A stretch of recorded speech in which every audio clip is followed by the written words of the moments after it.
बिजली कभी अपने घर में आलू मटर वाले चावल बना रही थी। बबली कबूतरी बिजली कभी की पड़ोसन थी। बबली कबूतरी का बेटा अपनी माँ से कहता है, मम्मा, बिजली आंटी अपने घर में आलू मटर वाले चावल बना रही हैं। मेरा भी बहुत दिल चाह रहा है खाने को। जाइए, आप आंटी से मुझे आलू मटर वाले चावल ला दीजिए। अरे बबलू बेटा, आपको किसने बताया? मम्मा, मुझे जुगनू ने बताया है। ठीक है बबलू बेटा, तुम घर पर ही बैठो, मैं अभी बिजली से चावल लेकर आती हूँ। बबली कबूतरी अपने घर से निकलती है और बिजली कभी के घर जाती है। बिजली बहन, मेरा बबलू भी आलू मटर वाले चावल मांग रहा है, मुझे 1 प्लेट चावलों की दे दो। ना ना कबूतरी, मैं तो किसी को 1 चम्मच भी चावल नहीं दूंगी। न जाने कहाँ से आ गई हो मुंह उठाकर। बिजली, तुम भी तो हर दफा मुझसे कुछ न कुछ तो मांगने आती हो। अगर आज मैं चावल लेने आ गई तो क्या हो गया? चल चल निकल मेरे घर से, कहा ना मेरे पास चावल नहीं है। तो ठीक है, कभी कभी दोबारा मेरे घर ना आना। फिर बबली कबूतरी वहाँ से चली जाती है। चिड़िया अपने घर के बाहर बैठी हुई थी। बबली कबूतरी चिड़िया के पास जाती है। बहुत बुरी है, बहुत बुरी है ये काली कवि। क्या हुआ बबली बहन, आप इतने गुस्से में क्यों हैं? वो काली कवि हर समय मुझसे कुछ न कुछ लेने आ जाती है। आज मेरे बबलू का मन कर रहा था चावल खाने को। जब मैं उससे लेने गई तो उसने मुझे वहाँ से निकाल दिया। बबली बहन, आपको तो पता है उस कवि का, वो किसी को कुछ नहीं देती। आलू मटर वाले चावल की खुशबू तो फैली हुई है। मेरी मीना भी जिद कर रही थी, इसलिए मैं भी आलू मटर वाले चावल बना रही हूँ। आप बबलू को लेकर यहाँ ही आ जाएं, हम सब मिलकर आलू मटर वाले चावल खाएंगे। मम्मा मम्मा, क्या चावल बन गए हैं? नहीं जुगनू बेटा। बिजली, और कितनी देर लगेगी? बादल, मैं नदी से पानी ले आऊं, फिर हम सब मिलकर आलू मटर वाले चावल खाएंगे। बिजली कभी नदी से पानी भरने चली जाती है। जुगनू कौवा चुपके से रसोई में जाता है। मैं थोड़े से चावल खा लेता हूँ, मम्मा को नहीं बताऊंगा। ऐसा कहते हुए जुगनू कौवा आलू मटर वाले चावल खाने लगता है। वो पेट भरकर चावल खाने के बाद वहाँ से चला जाता है। बादल कौवे को भी चावल की खुशबू सता रही थी, वो भी रसोई में जाता है। ये चावल तो पककर तैयार है, मैं थोड़े से खा लेता हूँ। जुगनू कौवे के बाद बादल कौवा भी वो आलू मटर वाले चावल खाने लगता है। देखते ही देखते हंडिया तो खाली हो जाती है। बबली कबूतरी भी अपने बेटे बबलू को लेकर चिड़िया के घर आ जाती है। मानो चिड़िया आलू मटर वाले चावल बनाने लगती है। बिजली कभी नदी से पानी भरकर ला रही थी कि रास्ते में उसे उसकी बहन मिलती है। अरे पिंकी, तुम बिल्कुल ठीक समय पर आई हो, मैंने आलू मटर वाले चावल बनाए हैं, चलो हम सब मिलकर खाएंगे। बिजली कभी अपनी बहन पिंकी को अपने घर में ले जाती है। बिजली कभी जब हंडिया लेकर आती है तो वो खाली थी। ये क्या, इसमें तो चावल ही नहीं है, चावल कौन खा गया? जुगनू कौवा और बादल कौवा तो चुप बैठे हुए थे। ये जरूर तुम दोनों का काम है, अब मैं अपनी बहन को क्या दूंगी? दीदी, मुझे तो बहुत भूख लगी हुई है। पिंकी, तुम यहीं बैठो, मैं पड़ोसियों से कुछ लेकर आती हूँ। फिर बिजली कभी तोते के पास जाती है। तोते भैया, मेरी बहन आई है, मुझे थोड़ा सा भोजन दे दो। भोजन तो मगर कहाँ से? मैं तो खुद चिड़िया के घर से आलू मटर वाले चावल खा कर आ रहा हूँ। तुम भी जाकर चिड़िया के घर से आलू मटर वाले चावल ले लो। क्या, मानो चिड़िया ने आलू मटर वाले चावल बनाए हैं? हाँ, मैं तो पेट भर कर खा कर आया हूँ। फिर बिजली कभी मानो चिड़िया के घर की ओर जाती है। अरे कबूतरी बहन, तुम भी यहाँ हो? हाँ, चिड़िया तुम्हारी तरह नहीं है। चिड़िया बहन, मेरी बहन आई है, मुझे थोड़े से आलू मटर वाले चावल दे दो। अगर तुम्हारी बहन आई है तो मैं क्या करूँ? हम सब आलू मटर वाले चावल खा रहे हैं, हमें तंग मत करो। चिड़िया, मेरे सारे चावल जुगनू और बादल खा गया।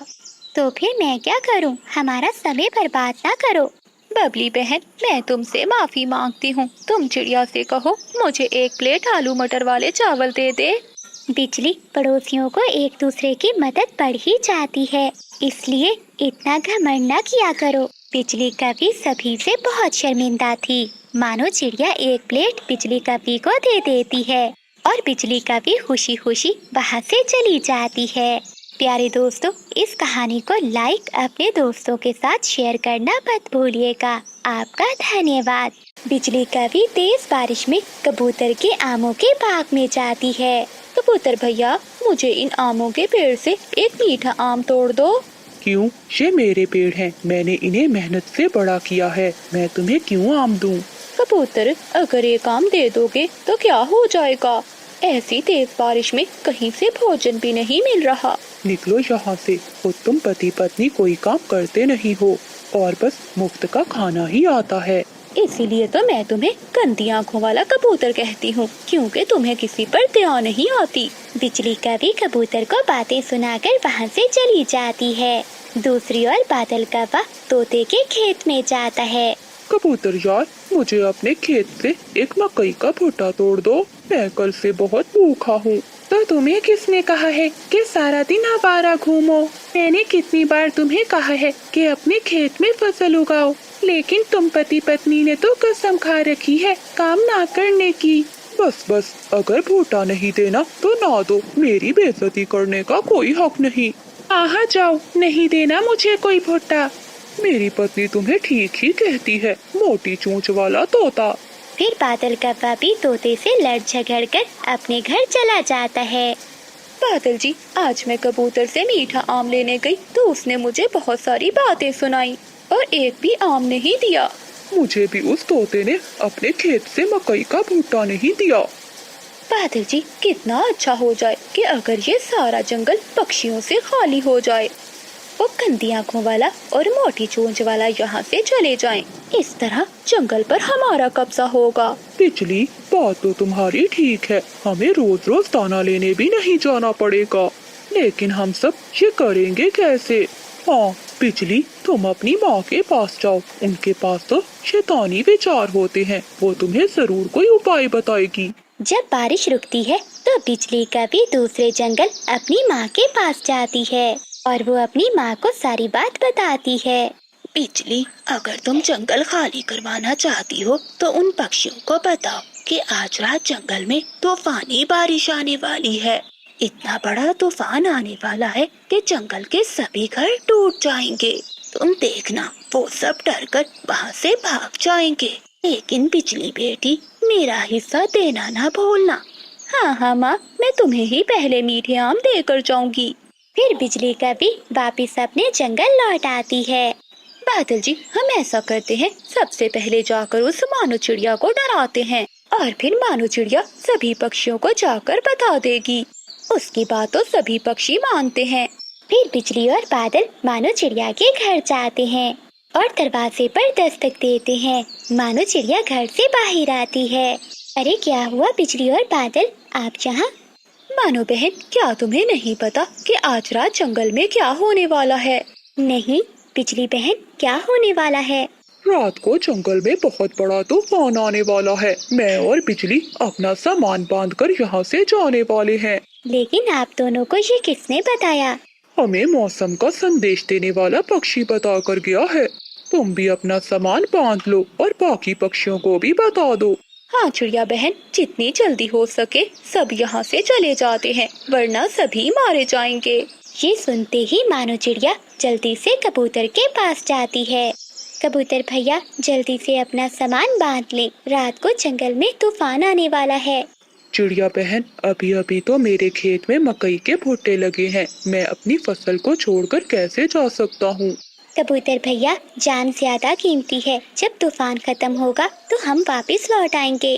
फिर मानो चिड़िया तोते के घर जाती है और वो तोते को सारी बात बताती है। चिड़िया बहन, मेरा घर बहुत मजबूत है, कुछ भी नहीं होगा।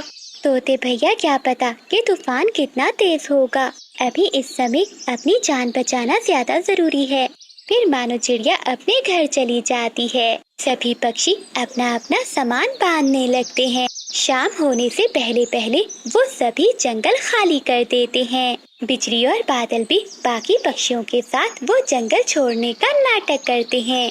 जैसे ही बाकी पक्षी दूसरे जंगल की ओर चले जाते हैं तो बिजली और बादल तुरंत अपने जंगल की तरफ लौट आते हैं। बादल जी, मुझे नहीं पता था कि इन पक्षियों को बेवकूफ बनाना कितना आसान है। आधा काम तो उस चिड़िया ने ही कर दिया, सभी पक्षियों को जंगल से निकाल दिया। हाँ बिजली, अब तो सारा जंगल हमारा है। वो पति पत्नी अपने घर से निकलते हैं और कबूतर के बाग में जाकर मीठे मीठे आम खाने लगते हैं। इतने मीठे आम तो मैंने अपनी जिंदगी में कभी नहीं खाए।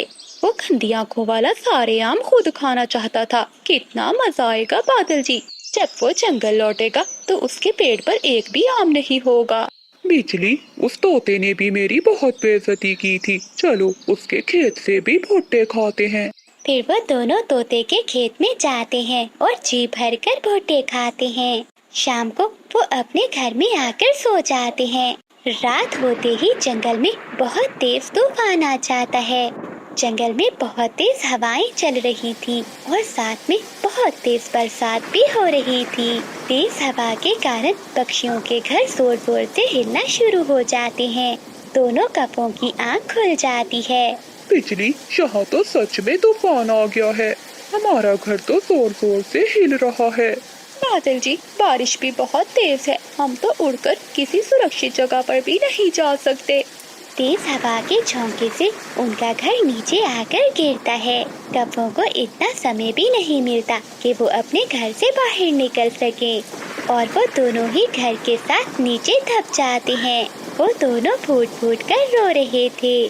बादल जी, अगर यहाँ कोई पक्षी होता तो हमारी मदद करता, लेकिन हमने तो सभी पक्षियों को यहाँ से निकाल दिया। बिजली, हमें हमारे किए की सजा मिली है।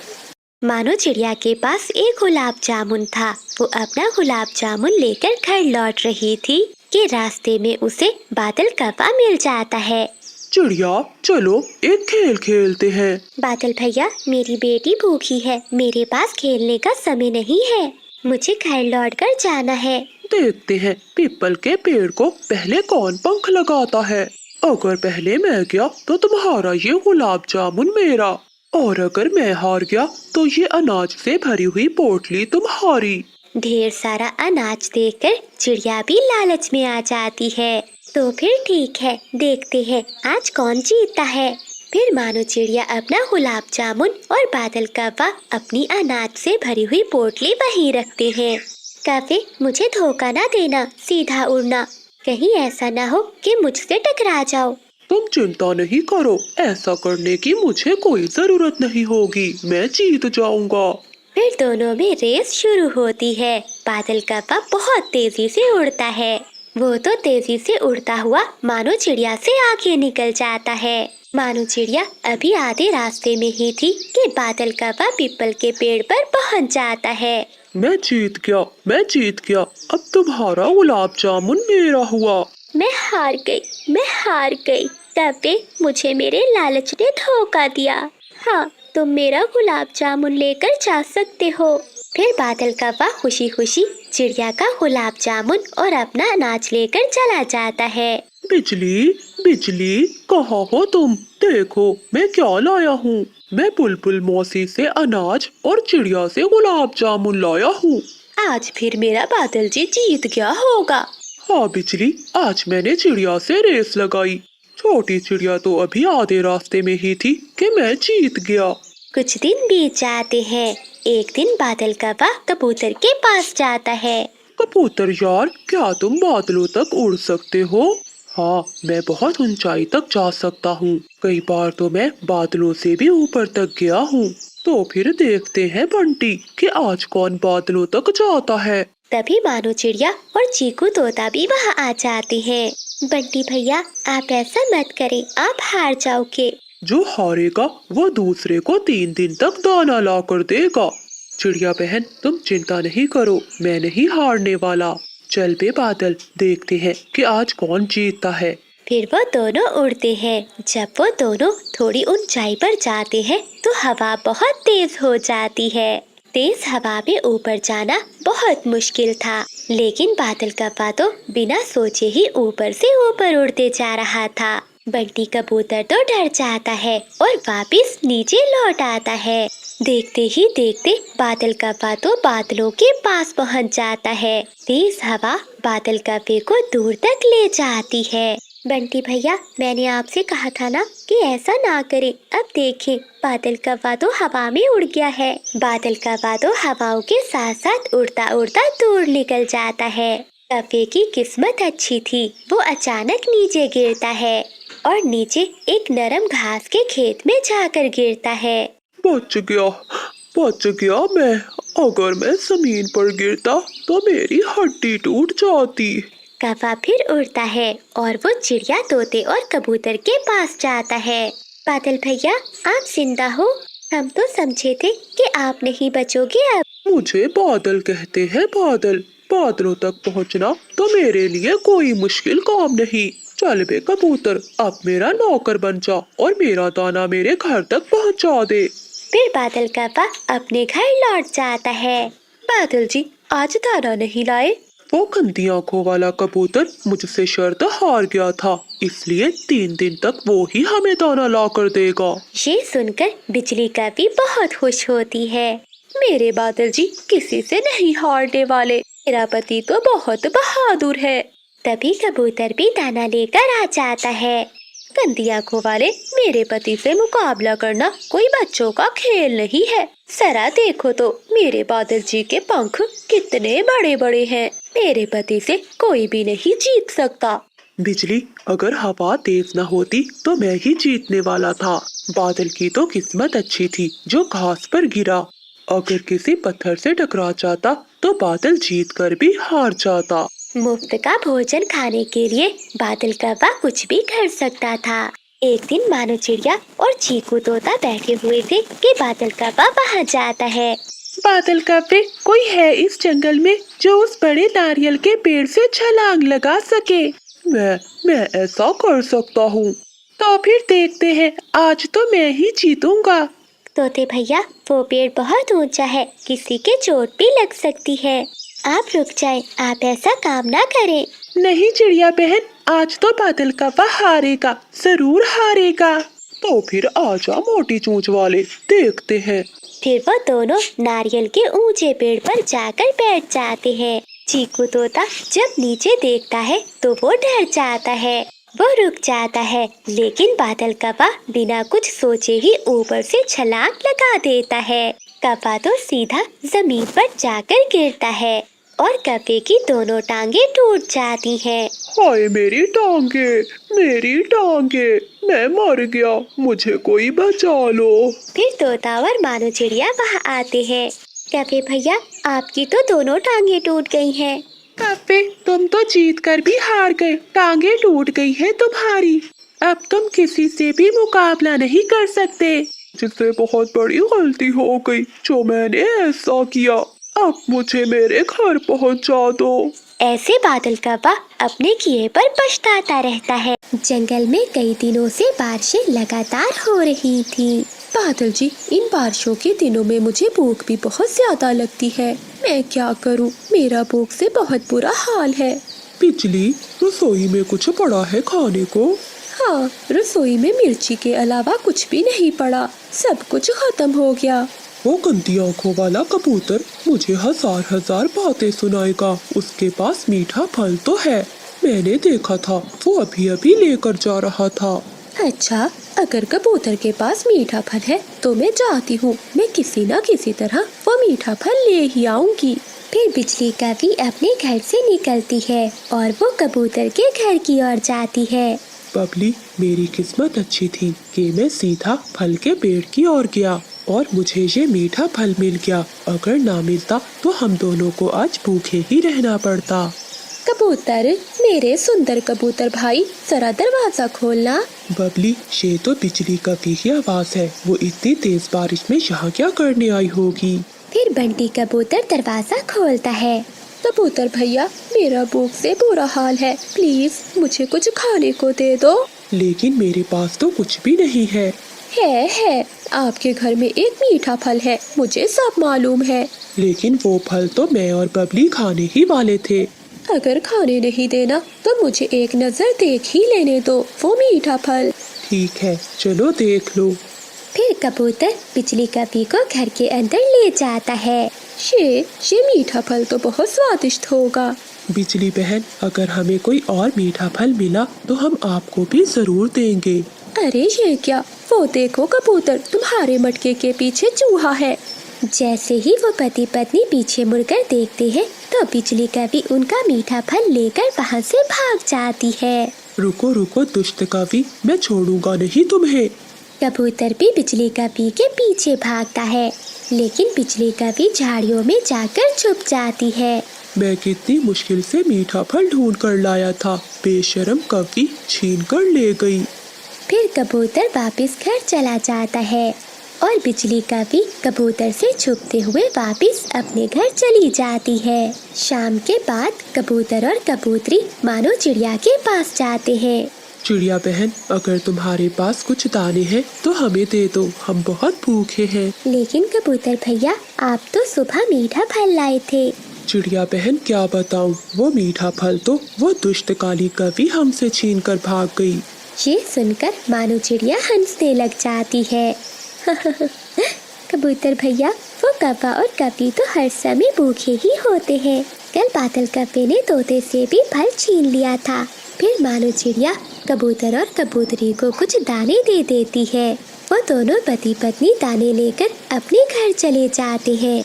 बिजली कवि आधे से ज्यादा फल खुद खाती है और बाकी बचा हुआ बादल कव्वे को दे देती है। बिजली, मेरे लिए इतना सा फल, इससे भला मेरा क्या होगा।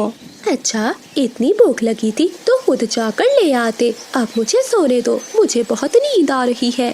फिर बिजली कवि अपने घोंसले में आराम से सो जाती है। दूसरे दिन मानो चिड़िया और कबूतर उड़ते हुए इंसानों की बस्ती की ओर जाते हैं। किसान की पत्नी छपरे के नीचे बैठी मीठा हलवा बना रही थी। चिड़िया बहन, किसान की पत्नी बहुत दयालु है, अगर हम उससे मीठा हलवा मांगे तो वो हमें जरूर देगी। हाँ कबूतर भैया, लेकिन हो सकता है कि हलवा थोड़ा हो। फिर चिड़िया और कबूतर किसान की पत्नी के पास जाते हैं। माँ जी, बारिश की वजह से दाना बहुत मुश्किल से मिलता है, हम भूखे हैं, हमें भी थोड़ा सा मीठा हलवा दे दे। चिड़िया, मेरी माँ और बहन आ रही है, इसलिए हलवा थोड़ा है, लेकिन हाँ, मैं तुम्हें हलवे का सामान दे देती हूँ। तुम घर जाकर मीठा हलवा बनाकर खा लेना। ये तो बहुत अच्छी बात है चिड़िया बहन, बहुत मजा आएगा ऐसी बारिश में मीठा हलवा बनाने का। फिर किसान की पत्नी एक पोटली में उन्हें हलवे का सामान दे देती है। चिड़िया और कबूतर वो पोटली लेकर अपने जंगल वापिस आ जाते हैं। वो सीधे कबूतर के घर जाते हैं। बबली बहन, मीठा हलवा तुम बनाओगी या मैं बनाऊं? मानो बहन, मैं मीठा हलवा बहुत स्वादिष्ट बनाती हूँ, आप बैठो, मैं बनाती हूँ। बबली कबूतरी रसोई में आग जलाती है और मीठा हलवा बनाना शुरू करती है। बादल, बादल उठो, मुझे कबूतर के घर से मीठे हलवे की खुशबू आ रही है। क्या ऐसे मौसम में कबूतर ये हलवे का सामान कहाँ से लाया होगा? जरूर ये खुशबू किसी और के घर से आ रही होगी। बादल जी, तुम जाओ, एक बार जाकर तो देखो। फिर बादल कौवा अपने घर से निकलता है और खिड़की से जाकर देखता है। कबूतर, कबूतरी और मानो चिड़िया सभी मिलकर मीठा हलवा खा रहे थे। चिड़िया बहन, तुम सब क्या खा रहे हो? काले कौवे, तुम भाग जाओ यहाँ से, वरना मैं लाठी उठा लूँगा। कबूतर भैया, इतना गुस्सा मत करे। चिड़िया बहन, थोड़ा सा हलवा मेरे पंख पर डाल दो। अच्छा, अपना पंख आगे करो। फिर बादल कौवा अपना पंख खिड़की से आगे करता है। मानो चिड़िया गरम गरम हलवा कौवे के पंख पर रख देती है। गरम गरम, ये हलवा बहुत गरम है। बादल कौवा जल्दी से वो गरम गरम हलवा खा लेता है और उसकी चोंच भी जल जाती है और फिर वहाँ से भागता है। मैं चल गया, मैं चल गया। मानो चिड़िया और बिजली कवि तेज बारिश में दाना ढूंढने अपने घर से बाहर निकली थी। थोड़ी दूर जाने पर ही उन्हें एक मीठा फल दिखाई देता है।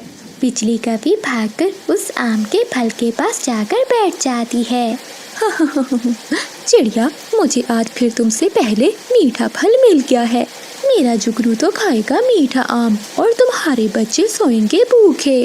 बिजली बहन, मेरी नीयत साफ है, मैं हमेशा दूसरों की मदद करती हूँ, तुम देखना मुझे भी भोजन मिल ही जाएगा। फिर बिजली कवि वो आम लेकर वहाँ से चली जाती है। और मानो चिड़िया पूरे जंगल में तेज बारिश में मारी मारी फिरती है, लेकिन उसे कहीं भी दाना नहीं मिलता। वो थक हार कर एक पेड़ के नीचे बैठ जाती है। तभी उसे वहाँ 2 दाने दिखाई देते हैं। आज मेरा परिवार पेट भरकर ही सोएगा, कोई भूखा नहीं रहेगा। फिर मानो चिड़िया वो दाने लेकर आगे बढ़ती है। सामने अपने घर के बाहर एक बूढ़ी कौवी बैठी हुई थी। वो बीमार थी, वो उड़ नहीं सकती थी। चिड़िया बेटी, मेरे पास आओ, मैं बीमार हूँ, उड़ नहीं सकती, मुझे बहुत भूख लगी है। तभी मानो चिड़िया वहाँ जाती है। माँ जी, मेरे पास तो यही 2 दाने हैं जो मैं अपने बच्चों के लिए लेकर जा रही हूँ। मैं क्या करूँ? अगर ये 2 दाने भी आपको दे दूँगी तो मेरे बच्चे भूखे रहेंगे। ठीक है बेटी, तुम मेरी भूख को छोड़ो, तुम ये दाने अपने बच्चों के लिए ले जाओ। फिर मानो चिड़िया वहाँ से उड़ती है, लेकिन आधे रास्ते पे जाकर उसे ख्याल आता है, बूढ़ी माँ जी तो उड़ भी नहीं सकती, मुझे उनकी मदद करनी चाहिए थी। ऐसी बारिश में भला वो कहाँ से दाना ढूंढेंगी? मैं तो दोबारा भी दाना लेने जा सकती हूँ। मानो चिड़िया फिर से वापस मुड़ती है और वो दाना जाकर बूढ़ी कौवी को दे देती है। माँ जी, मुझे रास्ते से एक फल मिल गया था, इसलिए ये दाना मैं आपको देने आई हूँ। मानो चिड़िया बूढ़ी कौवी का दिल रखने के लिए ऐसा कहती है। बेटी, ऊपर वाला तुझे इसका जरूर फल देगा। फिर बूढ़ी कौवी चिड़िया से दाना लेकर खा लेती है। मानो चिड़िया बहुत उदास थी, वो उदासपन के साथ वहाँ से चली जाती है और वो एक सूखे हुए पेड़ के पास बैठ जाती है। जंगल में बारिश भी हो रही थी और अंधेरा भी बहुत बढ़ चुका था। आज मेरे बच्चों को फिर से भूखा रहना पड़ेगा। मैं बहुत शर्मिंदा होंगी अपने बच्चों से। आज का दिन तो मेरे लिए बहुत बुरा दिन है। चिड़िया चुप कर जाओ। चिड़िया आवाज सुनकर हैरान होती है। अरे पेड़ जी, आप तो सूखे हुए पेड़ हैं, फिर आप बात कैसे कर सकते हैं?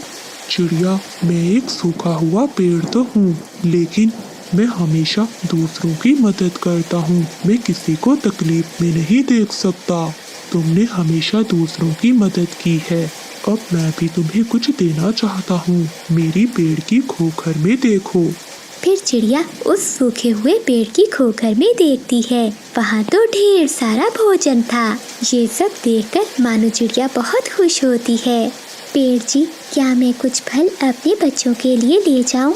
हाँ जरूर, अगर कोई भूखा पक्षी मिले तो उसकी मदद भी कर देना, क्योंकि मेरा जादू तुम्हें हर रोज भोजन देगा। फिर मानो चिड़िया उस पेड़ की खोखर से ढेर सारा भोजन ले लेती है और खुशी खुशी अपने घर की ओर लौट जाती है। फिर चिड़िया अपने परिवार के साथ मिलकर वो भोजन खाती है। मम्मा, मेरे दोस्त किकी की मम्मा बीमार है। मम्मा, क्या मैं उसे भी फल दे आऊं?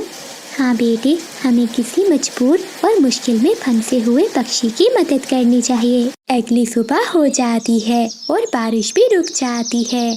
मानो चिड़िया अगले दिन उसी सूखे हुए पेड़ के पास जाती है और वहाँ से भोजन लेती है। चिड़िया को पेड़ से भोजन लेते हुए बिजली कौवी देख लेती है।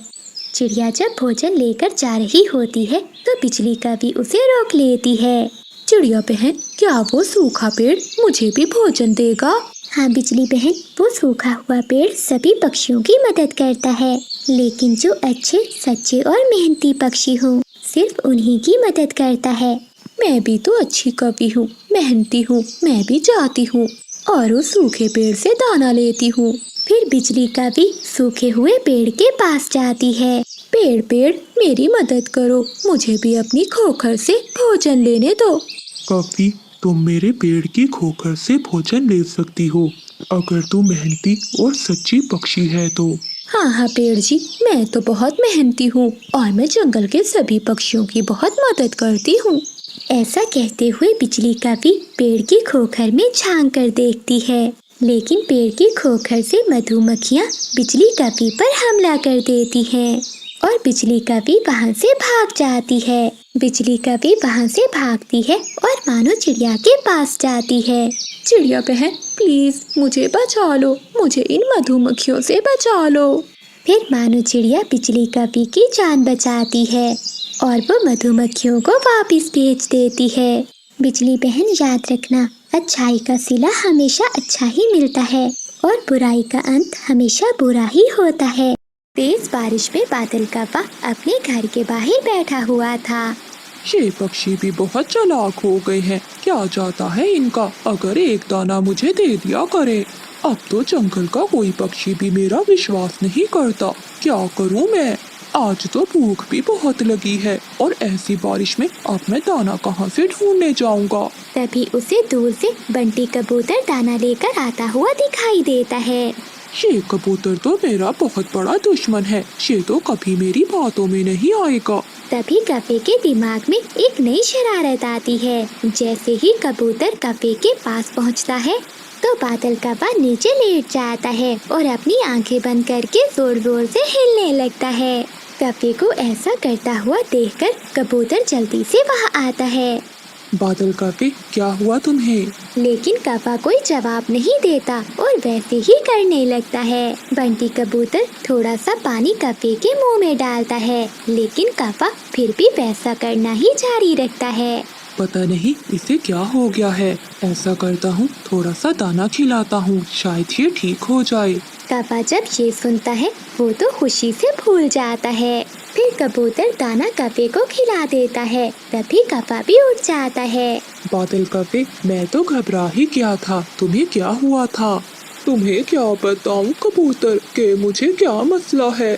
सभी पक्षी समझते हैं कि मैं बहुत काहिल और सुस्त हूँ, लेकिन कोई ये नहीं जानता कि मुझे कितनी बीमारियाँ हैं। 3-4 रोज से तो मैं कुछ ज्यादा ही बीमार हूँ। बैठे बैठे ही चक्कर आने लगते हैं और मन घबराने लगता है। तुम ही बताओ कबूतर कि ऐसी हालत पे मैं कैसे काम करूं। मेरी जिंदगी का तो अब कोई भी भरोसा नहीं है। बादल, ऐसा तो ना कहो, हम सब हैं ना तुम्हारे साथ। हम सबको ये तो नहीं पता था कि तुम इतने बीमार हो। मैं सभी पक्षियों से कह दूंगा कि तुम्हारा ख्याल रखें। कव्वे के दिल में तो लड्डू फूट रहे थे। फिर कबूतर वहाँ से चला जाता है। मैं भी कव्वा हूँ, जितना ऊपर से काला हूँ उतना ही अंदर से काला हूँ। ये तो मेरी शान के खिलाफ है कि मैं कोई काम करूँ। अब तो सारी जिंदगी ऐसे ही एक्टिंग कर कर खाऊंगा। फिर कबूतर चिड़िया के घर जाता है। चीकू तोता भी वहीं बैठा हुआ था। चिड़िया बहन, तुम्हें तो पता है कि बादल कव्वा कितना आलसी है, इसलिए मैं उसके सबसे ज्यादा खिलाफ हूँ।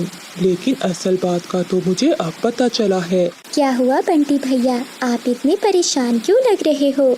चिड़िया बहन, वो कव्वा तो बहुत बीमार है। उसको तो ऐसी बीमारी लगी हुई है कि वो बीमारी मेरी समझ में भी नहीं आई और ना ही उस बीमारी का कोई इलाज है।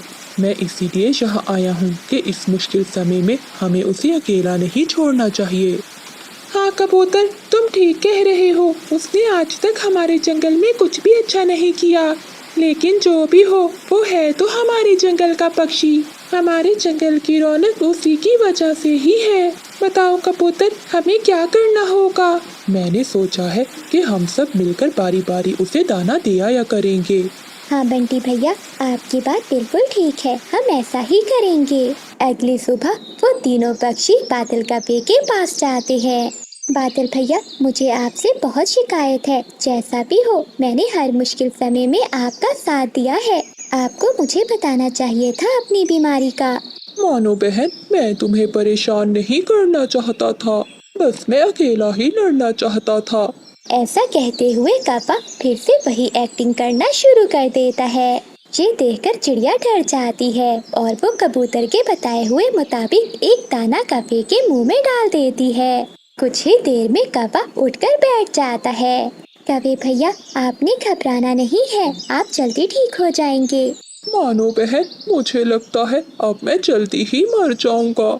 ये बीमारी मुझे मारकर ही मेरा पीछा छोड़ेगी।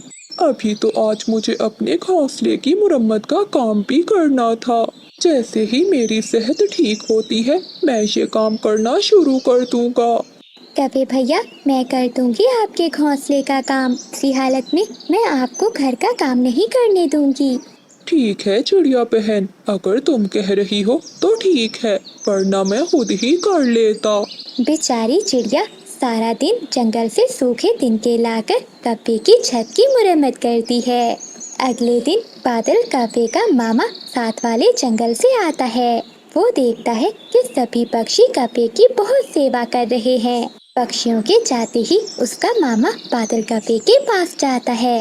भांजे, क्या तुम जंगल के राजा तो नहीं बन गए जो सभी पक्षी तुम्हारी इतनी सेवा कर रहे हैं?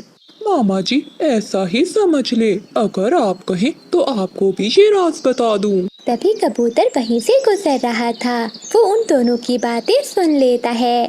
मामा जी, सभी पक्षी मुझे देखकर दूर भागते थे, कहीं मैं उनसे कुछ मांग ना लूं। लेकिन इस बार मैंने भी ऐसा खेल खेला है कि आपने अपनी आँखों से देख ही लिया है। फिर बादल कप्पा सारी बात अपने मामा जी को बता देता है। अरे वाह, सच में बादल, तुम्हारे जैसा दिमाग किसी का नहीं है।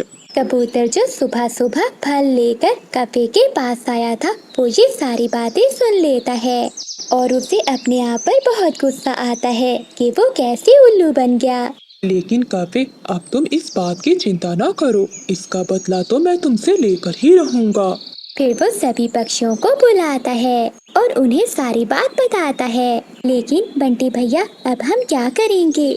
चिड़िया बहन, हम भी उसके साथ वैसा ही करेंगे जो उसने हमारे साथ किया है। हम भी वैसी ही एक्टिंग करेंगे जैसी वो करता है। कबूतर, क्या मतलब है तुम्हारा? मेरा मतलब है कि जब भी कप्पा एक्टिंग करने लगे, जो पक्षी भी वहाँ हो वो भी वैसी एक्टिंग करने लग जाए। इससे क्या होगा? इससे वो खुद ही एक्टिंग करना छोड़ देगा। अब इससे ज्यादा हम कुछ भी नहीं कर सकते। उस दिन के बाद सभी पक्षी ऐसा ही करते हैं। दोपहर को मिठू तोता कप्पे के घोंसले में जाता है। तोते को देखकर कप्पा वैसे ही करने लगता है। तुरंत तोता भी लेटकर अपनी आंखें बंद कर जोर जोर से हिलने लगता है। ये देखकर बादल कप्पा बहुत परेशान हो जाता है। शाम को जब रानू चिड़िया आती है तो कप्पा उसे देखकर भी वैसी एक्टिंग शुरू कर देता है। तो मानो चिड़िया भी कप्पे की एक्टिंग करना शुरू कर देती है। कप्पा तो और भी परेशान हो जाता है। मैं तो ऐसे ही एक्टिंग कर रहा था, ये सभी पक्षियों को क्या हो गया है? अब मेरे दाने का क्या होगा? अगली सुबह कबूतर घबराया हुआ कप्पे के पास जाता है। बादल यार, पूरे जंगल में तुम्हारी बीमारी फैल गई है। मैं अभी पास के जंगल में बुलबुल डॉक्टर से मिलकर आया हूँ। पता है उसने क्या कहा है? क्या कहा है उसने? उसने कहा है कि ये बीमारी जिसको सबसे पहले लगी है उसके दिल को निकालना होगा, फिर ही मैं उसके दिल की वजह से इस बीमारी को जान पाऊंगी। बादल यार, अब सभी पक्षियों की जिंदगी का सवाल है। मुझे पूरा यकीन है कि तुम अपने दोस्तों के लिए ये कुर्बानी जरूर दोगे। ये सुनकर बादल कप्पे के तो रंग ही उड़ जाते हैं। लेकिन मुझे तो कोई ऐसी बीमारी है ही नहीं, तो क्यों मैं अपना दिल दूं? तभी बाकी सब पक्षी भी आ जाते हैं। मैं तो बस ड्रामा कर रहा था आप सबसे दाना लेने के लिए। कप्पे, हम सब भी ड्रामा ही कर रहे थे तुमसे सच बुलवाने के लिए। क्या तुम खुद को ज्यादा होशियार समझ रहे थे? लेकिन तुमसे ज्यादा बुद्धू कोई भी नहीं है इस जंगल में।